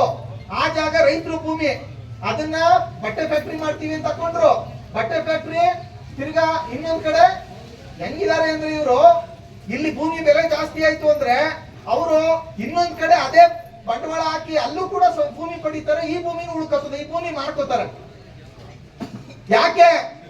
ನೀವು ಕೈಗಾರಿಕೆಗಳ ಭೂಮಿ ಬೇಕು ಅನ್ನೋರು ಭೂಮಿ ಮಾಲೀಕತ್ವ ರೈತರು ಮತ್ತು ಸರ್ಕಾರದ ಒಡೆತನದಲ್ಲಿ ಇರಬೇಕು ಅಂತ ಯಾಕೆ ಮಾಡ್ತಾ ಇಲ್ಲ ನೀವು? ಬಂಡವಾಳದಾರನ್ನ ಕೊಪ್ಪಿಸೋದಕ್ಕೆ. ಇದು ಬಾಳಿ ದೊಡ್ಡ ಹಗರಣ, ಬಹಳ ದೊಡ್ಡ ಕುಖ್ಯಾತವಾದಂತ ಹಗರಣ. ನಿಮ್ಗೆ ಗೊತ್ತಿರಬೇಕು, ನೋಟಿಫಿಕೇಶನ್, ಡಿನೋಟಿಫಿಕೇಶನ್ ಅಂತ ಹೇಳಿ ಲಕ್ಷಾಂತರ ಕೋಟ್ಯಾಂತರ ರೂಪಾಯಿ ದುಡ್ಡುಗಳು ಮಾಡಿರ್ತಕ್ಕಂಥದ್ದು ನೋಡಿದೀವಿ. ದೇವನಹಳ್ಳಿ ಏರ್ಪೋರ್ಟ್ ಸಂಬಂಧಪಟ್ಟಾಗೇನೆ ರೈತರ ಹತ್ರ 5 ಲಕ್ಷ ರೂಪಾಯಿ ಎಕರೆಗೆ ಅಗ್ರಿಮೆಂಟ್ ಮಾಡ್ಕೊಂಡು ಕೆಡಿಪಿಗೆ ಹೆಚ್ಚಿಗೆ ದುಡ್ಡು ಮಾರ್ಕೊಂಡು ಬರೀ ವಾರ ತಿಂಗಳುಗಳಲ್ಲಿ ಸಾವಿರಾರು ಕೋಟಿ ರೂಪಾಯಿನ ಕೋಟ್ಯಾಧೀಶರಾಗಿರೋರು ನಾವು ನೋಡಿದೀವಿ. ನೈಸ್ ಕಂಪನಿಯವನು 1997ನೇ ಇಸ್ವಿನಲ್ಲಿ ಭೂಮಿ ಅಕ್ವೈರ್ ಆಯ್ತು. ಇವತ್ತು 2025ನೇ ಇಸ್ವಿಲಿ ಪ್ರಾಜೆಕ್ಟ್ ಮುಗಿಸಿದಾರ? ಭೂಮಿ ರೈತರ ವರ್ಷದಲ್ಲಿಲ್ಲ, ಕಂಪನಿ ವರ್ಷದಲ್ಲಿದೆ. ಆದ್ರೆ ರೈತರು ಯಾವುದೇ ಪರಿಹಾರ ಇಲ್ಲದೆ ಕೂಡ ದಾಖಲೆಗಳು ಅವರಿಂದಲೇ ಇವತ್ತು ಬಹಳ ಅತ್ಯಂತ ಶೋಚನೀಯವಾದಂತ ಒಂದು ಪರಿಸ್ಥಿತಿಯನ್ನು ಅನುಭವಿಸ್ತಾ ಇದ್ದಾರೆ, ಹೋರಾಟ ಮಾಡ್ತಾ ಇದ್ದಾರೆ. ಹಂಗಾಗಿ ಬಂಧುಗಳೇ, ನಾನ್ ನಿಮ್ಗೆ ಹೇಳುದೇನು ಅಂತ ಹೇಳಿದ್ರೆ, ಪ್ರಜಾಪ್ರಭುತ್ವದಲ್ಲಿ ಜನಗಳ ಅಭಿಪ್ರಾಯಕ್ಕೆ ಬೆಲೆ ಇರಬೇಕು. ನಿಮ್ಮ ಹತ್ರ ಏನೋ ಒಂದು ವಸ್ತು ತಗೋಬೇಕು ಅಂದ್ರೆ, ಈಗ ನೀವೆಲ್ಲ ಮದುವೆಗಳಿಗೆ ಹೋದಾಗ ಈ ಕೆಲವು ಮುಯಿನ್ ಕವರ್ ಬರೀಕೆ ಜೇಬ್ ನೋಡ್ತಾರೆ. ಕೆಲವರು ಯಾರಾದ್ರೂ ಜೇಬಲ್ಲಿ ಪೆನ್ಸಿಲ್ ಹಾಕೊಂಡಿರೋರು ಇದ್ರೆ ಅವ್ನ ಏನ್ ಮಾಡ್ತೀವಿ, ಹಣ ಪೆನ್ ಕೊಡೋಣ ಅಂತೀವಿ. ಅವನೇನ್ ಮಾಡ್ತಾನೆ, ಕ್ಯಾಪ್ ಕಳೆದು ಪೆನ್ ಕೊಡ್ತಾನೆ. ಅದು ಎಷ್ಟಕ್ಕೆ? ಒಂದು ಹೆಸರು ಬರ್ದು ತಿರುಗಿ ವಾಪಸ್ ಕೊಡಕ್ಕೆ. ಅಂದ್ರೆ ಹೆಸರು ಬರ್ದು ವಾಪಸ್ ಕೊಡುವ 1 ನಿಮಿಷನೋ 2 ನಿಮಿಷನೋ ನಮ್ಮ ಹತ್ರ ಇಟ್ಕೊಳ್ಳೋಕೆನೆ ನಾವು ಎಷ್ಟೊಂದು ಕೇಳ್ತೀವಿ. ನಮ್ಮ ಪಿತ್ರಾಜಿತ್ವ ಸುತ್ತಿದ್ದು ತಾತ ಮುತ್ತಾತರ ಕಾಲದಿಂದ ಬಂದಿರೋದು. ಅವರು ಎಂತದ್ದೇ ಕಷ್ಟ ಎಂತದ್ದೇ ನೋವು ಬಂದ್ರು ಕೂಡ ನಮ್ಮ ಮಕ್ಕಳು ಮೊಮ್ಮಕ್ಕಳು ಬೀದಿ ಪಾಲಾಗಬಾರ್ದು ಅಂತ ಕಷ್ಟದಲ್ಲಿ ಆಸ್ತಿ ಉಳಿಸೋಗಿದ್ದಾರೆ. ಇವತ್ತು ಅಂತ ಆಸ್ತಿಯನ್ನ ಅವ್ರು ಕಿತ್ಕೊಳ್ಳುವಾಗ ನಮ್ಮ ಒಬ್ಬರು ಮಾತನ್ನು ಕೂಡ ಕೇಳ್ತಾ ಇಲ್ಲ. ಪಂಚಾಯತಿಗಳನ್ನ ಕೇಳ್ತಾ ಇಲ್ಲ, ರೈತರನ್ನ ಕೇಳ್ತಾ ಇಲ್ಲ, ಆ ಭೂಮಿ ಮೇಲೆ ಜೀವನ ಮಾಡ್ತಾ ಇರುವಂತ ಕೂಲಿಕಾರನ್ನು ಕೂಡ ಕೇಳ್ತಾ ಇಲ್ಲ. ಇದನ್ನ ಪ್ರಜಾಪ್ರಭುತ್ವ ಅಂತ ಕರಿಬೇಕಾ, ಸರ್ವಾಧಿಕಾರ ಅಂತ ಕರಿಬೇಕಾ? ಇಂಥ ಭೂ ಸ್ವಾಧೀನಕ್ಕೆ ನಮ್ಮ ಬೆಲೆ ಇಲ್ಲ. ಕವಡೆ ಯಾವ ಸರ್ಕಾರವೂ ಜನರಿಗಿಂತ ದೊಡ್ಡದಲ್ಲ ಅಂತಕ್ಕಂಥದ್ದನ್ನು ತಾವು ತಿಳಿಬೇಕು. ಎರಡನೇದು, ದೇವನಹಳ್ಳಿ ರೈತರು ಹೋರಾಟ ಮಾಡುವಾಗ ಸಿದ್ದರಾಮಯ್ಯನವರು 15ನೇ ತಾರೀಕು ಅನಿವಾರ್ಯ ಅಂದಾಗ ಅವರು ಒಂದು ಅನೌನ್ಸ್ಮೆಂಟ್ ಮಾಡುವಂತ ಸಂದರ್ಭದಲ್ಲಿ ಹೇಳಿದ್ದಾರೆ ಅಂದ್ರೆ ನೀವೆಲ್ಲ ರೈತರು ಕೃಷಿ ಮಾಡಬೇಕು ಅಂತ ಇದ್ದೀರಾ, ಹಂಗಾಗಿ ನೀವು ಕೃಷಿ ಮಾಡೋದನ್ನ ನಾನು ಬೆಂಬಲಿಸ್ತೀನಿ. ನಿಮ್ಗೆ ಇಷ್ಟ ಇಲ್ಲ, ನೀವು ಬಲವಂತ ಅಂತ ಹೇಳಿದ್ದೀರಾ, ಬಲವಂತಕ್ಕೆ ನಾವು ಕೊಡಲ್ಲ ಅಂತ ಹೇಳ್ತಾ ಇದ್ದೀರಾ, ಅದನ್ನ ಗೌರವಿಸ್ತೀನಿ ಅಂತ ಹೇಳಿದ್ರು. ಇದೇ ಮಾತನ್ನ ಆನೇಕಲ್ ತಾಲೂಕಿನ ರೈತರು ಕೂಡ ಹೇಳ್ತಾ ಇದ್ದಾರೆ. ನಾವು ಕೂಡ ವ್ಯವಸಾಯ ಮಾಡೋಕೆ ಭೂಮಿ ಕೇಳ್ತಾ ಇದ್ದೀವಿ. ನಮಗೂ ಈ ಬಲವಂತದ ಭೂಸ್ವಾಧೀನ ಬೇಡ, ಅನ್ಯಾಯದ ಭೂಸ್ವಾಧೀನದ ಬೇಡ. ದೇವನಹಳ್ಳಿ ರೈತರ ವಿಷಯದಲ್ಲಿ ತೆಗೆದುಕೊಂಡ ನಿರ್ಧಾರವನ್ನೇ ಆನೇಕಲ್ ರೈತರ ವಿಷಯದಲ್ಲಿ ಕೂಡ ತಗೊಳ್ಬೇಕು. ನಾವು 1998 ಮುಷ್ಕರ ಮಾಡಬೇಕಾ ಅಥವಾ ಆ ನಿರ್ಧಾರ ತಗೊಳ್ಳೋಕೆ ಈಗಲೇ ಏನ್ ತೊಂದರೆ ಆಗಿದೆ ಅಂತಕ್ಕಂಥದ್ದನ್ನ ಇವತ್ತು ಸಿದ್ದರಾಮಯ್ಯನವ್ರನ್ನ ಮತ್ತು ಆನೇಕಲ್ ಶಾಸಕ ಶಿವಣ್ಣ ಅವ್ರನ್ನ ಈ ಮೂಲಕ ನಾನು ಕೇಳ್ತಾ ಇದ್ದೀನಿ. ಆನೇಕಲ್ ಶಾಸಕ ಶಿವಣ್ಣ ಮೊದಲು ಏನ್ ಹೇಳಿದ್ರು, ನನ್ಗೇನು ಗೊತ್ತಿಲ್ಲ, ನನ್ನ ಕೈಲಿಲ್ಲ ಅಂತಂದ್ರು. ಈಗ ದೇವನಹಳ್ಳಿನಲ್ಲಿ ಯಾರ ಕೈಲಿದೆ ಅಂತಕ್ಕಂಥದ್ದನ್ನ ರೈತ ಹೋರಾಟ ಸಾಬೀತುಪಡಿಸಿದೆ. ಶಿವಣ್ಣ ಮುಖ್ಯಮಂತ್ರಿ ಸಿದ್ದರಾಮಯ್ಯ ಕುತ್ತಿಗೆ ಪಟ್ಟಿ ಹಿಡಿಬೇಕು, MB ಪಾಟೀಲ್ ಕುತ್ತಿಗೆ ಪಟ್ಟಿ ಹಿಡಿಬೇಕು. ಈ ರೈತರಿಗೆ ದ್ರೋಹ ಮಾಡ್ತಕ್ಕಂಥ ಯಾವ ಕೆಲಸವನ್ನು ಮಾಡಬಾರ್ದು. ಎಂತದ್ದೇ ಕಷ್ಟ ಆದ್ರೂ ಕೂಡ ರೈತರ ಜೊತೆ ನಿಲ್ತೀನಿ, ಅಗತ್ಯ ಇದ್ರೆ ಶಾಸಕ ಸ್ಥಾನಕ್ಕೆ ರಾಜೀನಾಮೆ ಬಿಸಾಕ್ತೀನಿ ಅನ್ನುವಂತ ತಾಕತ್ತು ಹೇಳಲಿಕ್ಕೆ ನಾನು ಬಯಸ್ತೇನೆ. ಬಂಧುಗಳೇ, ಇದು ಕೇವಲ ಆನೇಕಲ್ ತಾಲೂಕಿನ ವಿಷಯದಲ್ಲಿ ಮಾತ್ರ ಅಲ್ಲ, ಬೈರ್ಮಂಗಲ ಕಂಚಕಾರ್ನಹಳ್ಳಿ ರೈತರು ನೋಡಿರ್ಬೇಕು, ನಿಮ್ಗೆಲ್ಲ ನೆಂಟರುಗಳು ಇರ್ತಾರೆ. ಅದನ್ನ ಅಲ್ಲಿ ಬೈರ್ಮಂಗಲ 9,000 ಬಿಡದಿ ಹೋಬಳಿದು ಒಂದು ಅಂಗೈ ಅಗಲ ಅಥವಾ ಖರ್ಚಿಪ್ಪನ ಅಗಲ ಕೂಡ ಯಾವ ಭೂಮಿಯೂ ಖಾಲಿ ಬಿದ್ದಿಲ್ಲ. ಎಲ್ಲ ತವೋ ಬೆಳೆ ಇದೆ. 100ಕ್ಕೆ 100ರಷ್ಟು ನೀರಾವರಿ, 365 ನೀರಿರುವಂತ ಜಾಗ. 9,400 ಎಕರೆ ಭೂಮಿಯನ್ನು ಬಲವಂತ ಭೂಸ್ವಾಧೀನ ತಗೊಳ್ಳಕ್ಕೆ ನಗರಾಭಿವೃದ್ಧಿ ಇಲಾಖೆಯಿಂದ ಗ್ರೇಟರ್ ಬೆಂಗಳೂರು ಅಥಾರಿಟಿ ಇದೆ ಇವತ್ತು ಬಂದಿದ್ದಾರೆ. ನಿಮ್ಮ ರಿಯಲ್ ಎಸ್ಟೇಟ್ ದಬ್ಬಾಳಿಕೆಗೆ, ನಿಮ್ಮ ರಿಯಲ್ ಎಸ್ಟೇಟ್ ಶ್ರೀಮಂತಿಕೆಗೆ ಬಗ್ತಕ್ಕಂಥವ್ರು ರೈತರಲ್ಲ. ನೀವು ಅಲ್ಲ, ಕಾಂಗ್ರೆಸ್ನವ್ರು ನೀವು ಕಾಂಗ್ರೆಸ್ ಅಲ್ಲಿ ಮಾಡಿ, ಬಿಜೆಪಿ ಮಾಡಿ, ಕಮ್ಯುನಿಸ್ಟ್ ಮಾಡಿ, ಜನತಾದಳ ಮಾಡಿ. ಆದ್ರೆ ಮಾರ್ಕೆಟ್ ಗೂಡು ತಕ್ಕೋದಾಗ ಗೂಡಿನ ಬೆಲೆ ನಿರ್ಧಾರ ಆಗುದು ನಿಮ್ಮ ಪಕ್ಷದಲ್ಲಿ ನೀವ್ ಯಾರು ಅಂತ ನೋಡಲ್ಲ. ನಿಮ್ಮ ಅವತ್ತಿನ ಮಾರ್ಕೆಟ್ ಗೂಡಿನ ರೇಟ್ ಏನು ಅನ್ನೋದ್ರ ಮೇಲೆ ಎಲ್ರಿಗೂ, ಕಾಂಗ್ರೆಸ್ನವ್ರಿಗೂ ಅದೇ ರೇಟು, ಬಿಜೆಪಿಗೂ ಅದೇ ರೇಟು. ಹಂಗಾಗಿ ನಿಮ್ಮ ಭೂ ಸ್ವಾಧೀನಕ್ಕೆ ಯಾರೆಲ್ಲ ಒಳಪಟ್ಟಿದ್ದೀರೋ ನೀವು ಈ ಹೋರಾಟ ಯಶಸ್ವಿ ಆಗೋ ತನಕ ಪಕ್ಷಗಳನ್ನ ಮರೀರಿ, ಪಕ್ಷಗಳನ್ನ ಮೂಲೆಗಾಕಿ. ನೀವು ಎಲೆಕ್ಷನ್ ಬಂದಾಗ ನೀವು ಬೇಕಾದವ್ರಿಗೆ ಮಾಡಿ, ನಮ್ದೇನ್ ತಕರಾರಿಲ್ಲ. ಆದ್ರೆ ಭೂಮಿ ಕಳ್ಕೊಳ್ತವ್ರೆಲ್ಲರೂ ಒಂದೇ ಪಕ್ಷ, ಅದು ರೈತರ ಪಕ್ಷ, ಅನ್ಯಾಯ ವಿರುದ್ಧ ಪಕ್ಷ. ಕಾಂಗ್ರೆಸ್ ಬಿಜೆಪಿ ಜನತಾದಳ ಹೋರಾಟಕ್ಕಿಲ್ಲ ಅಂತಕ್ಕಂಥದ್ದನ್ನ ತಾವು ಸಾಬೀತುಪಡಿಸ್ಬೇಕು, ಆ ಒಗ್ಗಟ್ಟನ್ನ ನಡ್ಕೋಬೇಕು. ನಾನು ಮತ್ತೊಂದ್ಸರಿ ಹೇಳ್ತೀನಿ, ಹಿಂದೆ ಕೂಡ ನಾನು 3 ತಿಂಗಳಿಂದ ಬಂದಿದಾಗ ಅಲ್ಲಿ ಸಭೆನಲ್ಲಿ ಮಾತಾಡಿದೆ. ಮದುವೆಗೆ 1,00,000 ಜನ ಬರ್ಬೋದು, ಮದುವೆಗೆ 1,00,000 ಜನ ಬರ್ಬೋದು. ಮದುವೆ ಆಗ್ಬೇಕು ಅಂದ್ರೆ ಗಂಡು ಹೆಣ್ಣಿರ್ಬೇಕು. 1,00,000 ಜನ ಇಲ್ಲದೆ ಆದ್ರೂ ಗಂಡು ಹೆಣ್ಣಿದ್ರೆ ಮದುವೆ ಆಯ್ತಾವೆ. ನೋಡ್ತಾ ಇದೀವಿ, ಈಗ ಅವ್ರದೇ ಜಾಸ್ತಿ ಆಯ್ತಾರದು ಮದುವೆ. ಮನೇಲಿ ಕೂಡ ನಾವು ಹೇಳ್ಕೊಡ್ಬೇಕಾದ ಪರಿಸ್ಥಿತಿ ಬಂದಿದೆ. ನೋಡಪ್ಪ, ನಮಗೂ ಚಪ್ಪಲಿ ಎಲ್ಲ ಸೌದೋಯ್ತು, ಹೆಣ್ಣು ಹುಡುಕಿ ನೀನೆಲ್ಲಾದ್ರೂ ಒಂದು ನೋಡ್ಕೊಂಡು ಮದುವೆ ಆಗ್ಬಿಡಪ್ಪ ಅಂತ ದಲ್ಲಾಳಿಗೆ ಇವತ್ತು ದುಡ್ಡು ಕೊಟ್ಟು ಯಾದಗಿರಿ ಕಲಬುರಗಿಯಿಂದ ಎಂಟಂದು ಮನೆ ತುಂಬಿಸ್ಕೋತಾ ಇರುವಂತ ಒಂದು ಪರಿಸ್ಥಿತಿ ಇವತ್ತು ನೋಡ್ತಾ ಇದೀವಿ. ನಾನು ಯಾಕೆ ಈ ಮಾತು ಹೇಳ್ತಾ ಇದ್ದೀನಿ ಅಂತ ಹೇಳಿದ್ರೆ, ನಾವು ನಮ್ಮ ಬಲದ ಮೇಲೆ ನಾವು ನಂಬಿಕೆ ಇಡಬೇಕು, ನಮ್ಮ ಒಗ್ಗಟ್ಟಿನ ಮೇಲೆ ನಂಬಿಕೆ ಇಡಬೇಕು. ಅವ್ರು ಅಷ್ಟು ಜನ ಬರ್ತಾರೆ, ಇವ್ರು ಅಷ್ಟು ಜನ ಬರ್ತಾರೆ, ಅವ್ರು ಅಷ್ಟು ಜನ ಬರ್ತಾರೆ ಅನ್ನೋದ್ರ ಮೇಲೆ ನಂಬಿಕೆ ಇಟ್ಟು ನಮ್ಮ ಶಕ್ತಿಯನ್ನು ನಾವು ದುರ್ಬಲ ಮಾಡ್ಕೋಬೇಡಿ. ಅವರೆಲ್ಲರೂ ಬರ್ತಾರೆ, ಅವರೆಲ್ಲರೂ ಬರುವುದು ಅನುಕೂಲನೇ. ಆದ್ರೆ ನಮ್ಮ ಒಗ್ಗಟ್ಟಿದ್ರೆ ಮಾತ್ರ ಅದು ಅನುಕೂಲ. ಅರ್ಥ ಆಯ್ತಾ? ನಮ್ಮ ಹತ್ರ ದೋಸೆ ಇಟ್ಟೇ ಇಲ್ಲ ಅಂದ್ರೆ, ಒಲೆನೇ ಇಲ್ಲ ಅಂತಂದ್ರೆ ನಾವ್ ಹೆಂಗ್ ಅಡಿಗೆ ಮಾಡ್ಕೊ ತಿನ್ನೋದು? ಆಯ್ತಾ? ಹಂಗಾಗಿ ನಮ್ಮ ಒಗ್ಗಟ್ಟಿನ ಆಧಾರದ ಮೇಲೆ. ಮತ್ತೆ ಇನ್ನೊಂದು ಬಹಳ ಕಿವಿ ಮಾತು ಏನಂತಂದ್ರೆ, 100 ಜನ 100 ರೀತಿ ಸಲಹೆ ಕೊಡ್ತಾರೆ. ಪರಿಣಾಮಕಾರಿಯಾದಂತ ಒಂದು ಅಭಿಪ್ರಾಯಕ್ಕೆ ಒಳಪಡಿಸುವಂತ ಒಂದು ಇದಕ್ಕೆ ಈ ಹೋರಾಟದ ಅನುಭವ ಇರ್ತಕ್ಕಂಥವ್ರು ಸಲಹೆ ತಗೊಂಡು ನೀವು ಮುಂದುವರಿಬೇಕು. ಇಲ್ಲ ಅಂತಂದ್ರೆ ಏನಾಗುತ್ತೆ ಅಂದ್ರೆ, ಕೆಲವರು ದುಸ್ಸಾಹಸಗಳಿಗೆ ಇಳಿಸಿ ದೌರ್ಜನ್ಯ ಮತ್ತು ದಬ್ಬಾಳಿಕೆ ಹೆಚ್ಚು ನಡೆಯುವಂತೆ ಮಾಡಿ ಜನರು ಬೆದರ್ಕೊಂಡು ಮನೆ ಸೇರ್ಕುವಂತ ರೀತಿಯ ಒಂದು ಪರಿಸ್ಥಿತಿ ನಿರ್ಮಾಣ ಮಾಡ್ಕೊಡ್ತಾರೆ. ಮೊದಲು ಮನುಷ್ಯನ ಮನೋಬಲವನ್ನು ಗಟ್ಟಿ ಮಾಡಬೇಕು, ಒಗ್ಗಟ್ಟನ್ನು ಹೆಚ್ಚು ಮಾಡ್ಕೋಬೇಕು. ಹಂಗಾಗಿ ತಾಳ್ಮೆಯಿಂದ ಬಹಳ ದೀರ್ಘಾವಧಿ ಹೋರಾಟಕ್ಕೆ ನೀವು ಸಜ್ಜುಕೊಂಡ್ರೆ ಮಾತ್ರ ಈ ಹೋರಾಟದಲ್ಲಿ ಜಯ ಇರ್ತಕ್ಕಂಥದ್ದು ಅಂತಕ್ಕಂಥದ್ದನ್ನು ನಿಮ್ಗೆ ಹೇಳ್ತಾ ಇದ್ದೀನಿ ನಾನು. ಇವತ್ತು 1 ವಾರ 2 ವಾರ 15 ದಿನ 20 ದಿನ, ಯಾಕೆಂದ್ರೆ ಸರ್ಕಾರ ಆಳ್ತಾ ಇರೋರು ಧರ್ಮರಾಯರು ಅಲ್ಲ, ಇದು ದುರ್ಯೋಧನರು. ಎಲ್ಲಾ ಪಕ್ಷದವರು ಎಲ್ಲಾ ಸರ್ಕಾರದವರು ಇವತ್ತು ಧರ್ಮರಾಯನ್ ಪಾರ್ಟ್ ಮಾಡೋರು ಯಾರು ಇಲ್ಲ. ಮೊದಲು ಹೆಂಗಿತ್ತು ಗೊತ್ತಾ? ಮೊದಲು ಹೆಂಗಿತ್ತು ಅಂದ್ರೆ ಯಾರಾದ್ರೂ ಅವ್ರ ಮನೆ ಹತ್ರ ಹೋಗ್ಬಿಟ್ಟು ಹಿಂಗೆ ಧಿಕ್ಕಾರ ಕೂಗ್ತಾರೆ, ಅವರು ಟವಲ್ನ ತಲೆ ಮೇಲೆ ಹಾಕೊಂಡು ಅಯ್ಯೋ ನನ್ನ ಮರ್ಯಾದೆ ಹೋಯ್ತದೆ ಬನ್ರಪ್ಪ ಅದೇನು ಒಳಗೆ ಕುಂತ್ಕೊಂಡು ಮಾತಾಡೋಣ, ಅದೇನು ನಿಮ್ಮ ಕಷ್ಟ ಹೇಳಿ ಅಂತ ಅನ್ನೋರು. ಇವತ್ತು ಹಂಗಲ್ಲ. ಸ್ವಾಮಿ ಇದೊಂದು ಭೂಮಿ ಹೋಯ್ತಾ ಇದೆ ಅಂತಂದ್ರೆ ಅದಿನ್ನೂ ಉಳ್ಕೊಂಡಿದ್ಯಾ, ಮೊದಲು ಅದನ್ನ ಯಾವ ರೀತಿ ನಾವು ತಿಳ್ಕೋಬೇಕು ಅಂತ ಯೋಚನೆ ಮಾಡುವಂಥದ್ದು ಇದು. ನಾವು ನಮ್ಮ ಕಷ್ಟ ಹೇಳ್ಕಕ್ ಹೋದ್ರೆ ಓ ಅದ್ ಬೇರೆ ಇದೆಯಾ, ಸರಿ ಅದೊಂದು ಭೂಮಿ ಉಳ್ಕೊಂಡಿರ್ಬೇಕಂದ್ರೆ ಅದನ್ನ ನಾವು ಮಾಡೋಣ. ಯಾಕೆಂದ್ರೆ ಇವತ್ತು 224 ಜನ MLA ಎಲ್ಲರೂ ಕೂಡ ರಿಯಲ್ ಎಸ್ಟೇಟ್ ಮೇಲೆ ಜೀವನ ಮಾಡ್ತಾ ಇರೋರು. ಆ ರಿಯಲ್ ಎಸ್ಟೇಟ್ ಹಣ ತಂದು ನಿಮಗೆ ದುಡ್ಡು ಅಂತ ಇರೋರು ಎಲೆಕ್ಷನ್ ಟೈಮಲ್ಲಿ. ಅವರು ರಿಯಲ್ ಎಸ್ಟೇಟ್ ನೇರವಾಗಿ ರಿಯಲ್ ಎಸ್ಟೇಟ್ ಅಲ್ಲಿ ತುಡಿಕೊಂಡವ್ರೆ, ಇಲ್ಲ ರಿಯಲ್ ಎಸ್ಟೇಟ್ ಅಲ್ಲಿ ತುಡಿಕೊಂಡಿರ್ತ ದುಡ್ಡಲ್ಲಿ ಇವತ್ತು ರಾಜಕೀಯ ಮಾಡ್ತಾ ಇದ್ದಾರೆ. ಇವತ್ತು ಎಲ್ಲಾ ಪಕ್ಷಗಳು ಕೂಡ ರಿಯಲ್ ಎಸ್ಟೇಟ್ ವೃತ್ತಿಯವರು ವಿಧಾನಸಭೆಯಲ್ಲಿ ತುಂಬಿ ತುಡುಕ್ತಾ ಇದ್ದಾರೆ. ಕೂಲಿ ಮಾಡೋರು ವಿಧಾನಸೌಧದಲ್ಲಿಲ್ಲ, ರೈತರು ವಿಧಾನಸೌಧದಲ್ಲಿಲ್ಲ, ರೇಷ್ಮೆ ಬೆಳೆಯೋರು ವಿಧಾನಸೌಧದಲ್ಲಿಲ್ಲ, ಕೂಲಿ ಮಾಡೋರು ವಿಧಾನಸೌಧದಲ್ಲಿಲ್ಲ. ಆಯ್ತಾ? ಇವತ್ತು ವಿಧಾನಸೌಧದಲ್ಲಿರೋರು ಯಾರು ಅಂತ ಹೇಳಿದ್ರೆ ಬಹುತೇಕ ಜನ ಇವತ್ತು ನೋಡ್ಬೇಕು, ಅವ್ರಿಗೆ ಹೆಮ್ಮೆ ನಮ್ಮ ಕಾರ್ಯಕರ್ತರಿಗೂ ನಮ್ಮ ಅಣ್ಣ 2,000 ಕೋಟಿ ಘೋಷಣೆ ಮಾಡ್ಕೊಂಡಿದ್ದೇನೆ ಆಸ್ತಿನ ಅಂತ ಅವರು ಹೇಳ್ಕೊತಾರೆ. ಈಗ ಕರ್ನಾಟಕ ಇಡೀ ದೇಶದ ಅತಿ ಹೆಚ್ಚು ಶ್ರೀಮಂತ ಶಾಸಕರು ಇರ್ತಕ್ಕಂಥ ಒಂದು ಕುಖ್ಯಾತಿಯನ್ನು ಗಳಿಸಿದೆ. ಇದು ಒಳ್ಳೆ ಇದಲ್ಲ, ಹಣ ಬಂದಿರೋದು ರೈತರನ್ನ ದಿವಾಳಿ ಮಾಡಿ. ಅರ್ಥ ಆಯ್ತಾ? ಹಂಗಾಗಿ ಈ ವ್ಯವಸ್ಥೆಯನ್ನು ಅರ್ಥ ಮಾಡ್ಕೊಳ್ಳಿ, ಈ ರಾಜಕೀಯ ಪರಿಸ್ಥಿತಿನ ಅರ್ಥ ಮಾಡ್ಕೊಳ್ಳಿ. ನಮ್ಮ ಬದುಕಿನ ಹೋರಾಟ ಎಲ್ಲಿದೆ ಅಂದ್ರೆ ನಮ್ಮ ಒಗ್ಗಟ್ಟಿನಲ್ಲಿದೆ. ನಾವ್ ಎಲ್ಲಿ ತನಕ ಒಗ್ಗಟ್ಟಾಗಿರ್ತೀವೋ ಅಲ್ಲಿ ತನಕ ನಮ್ಮ ಭೂಮಿಯನ್ನು ಕಿತ್ಕೊಳ್ಳಿಕ್ಕೆ ಯಾರ ಕೈಲೂ ಸಾಧ್ಯ ಇಲ್ಲ. ಯಾವತ್ತು ನಾವು ಒಗ್ಗಟ್ಟು ಕಳ್ಕೊತೀವೋ ಅವತ್ತು ಯಾರು ಕೂಡ ನಮ್ಮ ಭೂಮಿ ಉಳಿಸೋಕ್ ಸಾಧ್ಯ ಇಲ್ಲ ಅನ್ನುವಂಥ ಸತ್ಯವನ್ನು ಅರ್ಥ ಮಾಡ್ಕೋಬೇಕು. ಗರಿಷ್ಠ ಪ್ರಮಾಣದ ಒಗ್ಗಟ್ಟಿಗಾಗಿ ದುಡಿಯೋಣ. ನಮ್ಮ ಒಗ್ಗಟ್ಟಲ್ಲಿ ನಮ್ಗೆ ಅನುಕೂಲ ಇದೆ. ಗರಿಷ್ಠ ಪ್ರಮಾಣದ ಒಗ್ಗಟ್ಟಿಗಾಗಿ ದುಡಿಯೋಣ.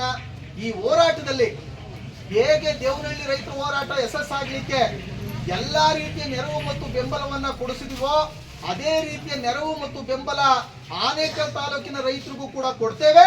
ಅದರ ಯಾವ ಇಷ್ಟಬೇಕಾಗಿಲ್ಲ. ಯಾಕೆಂದ್ರೆ DC ಬಯ್ಯಾರೆಡ್ಡಿ ಅವರು ಕರ್ನಾಟಕ ಪ್ರಾಂತ ರೈತ ಸಂಘದ ರಾಜ್ಯ ಅಧ್ಯಕ್ಷರಾಗಿ ದೇವನಹಳ್ಳಿ ರೈತರ ಹೋರಾಟವನ್ನ ಸರ್ಕಾರದ ಮಟ್ಟದಲ್ಲಿ ಬಲವಾಗಿ ಹಕ್ಕೊತ್ತಾಯ ಮಾಡ್ತಾ ಇದ್ರು.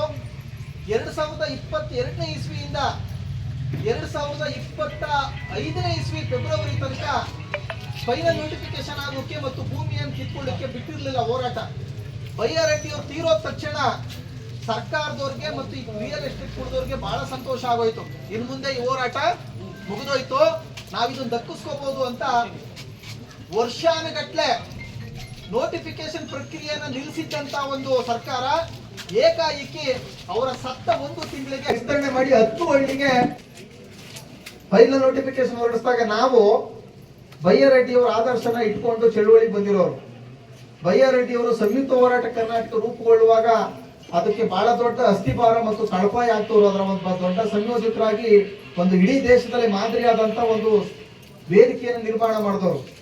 ಬಯ್ಯಾರೆಡ್ಡಿಯವರ ಪಾರ್ಥಿವ ಶರೀರವನ್ನ ತೀರೋದು ಆಸ್ಪತ್ರೆಯಲ್ಲಿ ಪಾರ್ಥಿವ ಶರೀರ ಮನೆಗೆ ಹೋಗ್ಲಿಲ್ಲ, ಚಂದ್ರಾಯಪಟ್ಟಣ ಹೋರಾಟದ ಸ್ಥಳಕ್ಕೆ ಬಂತು. ಬಯ್ಯಾರೆಡ್ಡಿ ಅವ್ರ ಮಗಳು ಈಗಲೂ ಚಂದ್ರಾಯಪಟ್ಟಣದವರು ಅಂದ್ರೆ ಅವ್ರಿಗೆ ಬಹಳ ಪ್ರೀತಿ, ನನ್ಕೋತಾ ಇರ್ತಾಳೆ. ಯಾಕೆಂದ್ರೆ ನಮ್ಮಪ್ಪ ಸತ್ತ ಮೇಲೆ ಎಲ್ಲರ ಅಪ್ಪದ ರೀತಿ ಮನೆಗೆ ಹೋಗ್ಲಿಲ್ಲ, ಬಾಡಿ ಬದುಕಿದಾಗ್ಲೂ ಮನೆಗೆ ಹೋಯ್ತಿರ್ಲಿಲ್ಲ ಅವರು. ಹೋರಾಟ ಈ ಹೋರಾಟ ಅಂತ ತೀರೋದ್ಮೇಲೆ ಕೂಡ ಬಾಡಿ ಮನೆಗೆ ಹೋಗ್ಲಿಲ್ಲ, ಹೋಗಿದ್ದು ಚಂದ್ರಾಯಪಟ್ಟಣಕ್ಕೆ. ಆ ಪಾರ್ಥಿವ ಶರೀರದ ಮುಂದೆ ನಾವೆಲ್ಲರೂ ಶಪಥ ಮಾಡಿದ್ವಿ, ಬಯ್ಯಾರೆಡ್ಡಿ ಅವರು ಕೊನೆ ಉಸಿರು ಎಳೆದಂತ ಯಾವ ಹೋರಾಟಕ್ಕಾಗಿ ಅವರು ಕೊನೆ ಉಸಿರು ಎಳೆದ್ರೋ ಆ ಹೋರಾಟವನ್ನು ಗೆಲ್ಲಿಸ್ತೀವಿ ಅನ್ನುವಂತ ಒಂದು ಶಪಥವನ್ನು ಮಾಡಿದ್ವಿ. ಆ ರೀತಿ ಬಯ್ಯಾರೆಡ್ಡಿ ಅವರಿಗೆ ಗೌರವಯುತವಾದಂತ ಒಂದು ಭಾವಪೂರ್ಣ ನಮನವನ್ನ ಚಂದ್ರಾಯಪಟ್ಟಣ ವಿಜಯದ ಒಂದು ಗಳಿಸ್ಕೊಡುವ ಮೂಲಕ ನಾವು ಸಲ್ಲಿಸಿದೀವಿ. ಚಂದ್ರಾಯಪಟ್ಟಣ ರೈತರು ತಮ್ಮ ಸಂತೋಷವನ್ನು ಹಂಚ್ಕೊಳ್ಳಿಕ್ಕೆ ಬಯ್ಯಾರೆಡ್ಡಿ ಅವರು ಅಂತ್ಯ ಸಂಸ್ಕಾರ ಮಾಡಿರೋ ಊರಿಗೆ ಹೋಗಿ ನಮಸ್ಕಾರ ಮಾಡಿ ತಮ್ಮ ಸಂತೋಷವನ್ನ ವಿಜಯವನ್ನ ಅವ್ರ ಜೊತೆ ಹಂಚಿಕೊಂಡು ಬಂದಿದ್ದಾರೆ. ಇದು ಒಂದು ಹೋರಾಟದ ಒಂದು ಶಕ್ತಿ ಇದು. ಹಾಗಾಗಿ ಆನೇಕಲ್ ತಾಲೂಕಿನ ಈ ಅಂಜೇನಹಳ್ಳಿ ಮತ್ತೆ ಸುತ್ತಮುತ್ತ ಹಳ್ಳಿಯ ರೈತರ ಭೂ ಸ್ವಾಧೀನ ವಿರೋಧಿ ಹೋರಾಟ 100% ಗೆದ್ದೇ ಗೆಲ್ತದೆ. ಗೆಲ್ಲಿಸ್ತಕ್ಕಂಥ ಜವಾಬ್ದಾರಿ ಇಡೀ ರಾಜ್ಯದ ನಮ್ಮೆಲ್ಲರ ಮೇಲೆ ಇದೆ. ಮಾತ್ರ ಅಲ್ಲ, ಇಡೀ ರಾಜ್ಯದಲ್ಲಿ ಎಲ್ಲಿಯೂ ಬಲವಂತ ಮತ್ತು ಅನ್ಯಾಯದ ಭೂ ಸ್ವಾಧೀನ ನಡೆಯುವುದಕ್ಕೆ ಬಿಡೋದಿಲ್ಲ. ಕರಾಳ ಕಾಯ್ದೆಗಳನ್ನು ರದ್ದು ಮಾಡುವ ತನಕ ಈ ಹೋರಾಟ ನಿಲ್ಲಲ್ಲ ಅಂತ ಹೇಳ್ತಾ, ಒಗ್ಗಟ್ಟನ್ನು ಕಾಪಾಡ್ಕೊಳ್ಳಿ ಅಂತ ಹೇಳ್ತಾ, ಯಾವ ಸಂದರ್ಭದಲ್ಲಿ ನೀವು ಕರೆದ್ರು ಕೂಡ ನಾನು ಈ ಕೆಲಸಕ್ಕೆ ರೆಡಿ ಇದ್ದೀನಿ ಮತ್ತು ನಮ್ಮ ಕರ್ನಾಟಕ ಪ್ರಾಂತ ರೈತ ಸಂಘ ಮತ್ತು ಸಂಯುಕ್ತ ಹೋರಾಟ ಕರ್ನಾಟಕ ಜೊತೆಲಿರ್ತದೆ ಅಂತ ಹೇಳ್ತಾ ಇಷ್ಟೊತ್ತು ಮಾತಾಡ್ಲಿಕ್ಕೆ ಅವಕಾಶ ಕೊಟ್ಟಂತ ಎಲ್ರಿಗೂ ನಮಸ್ಕಾರ.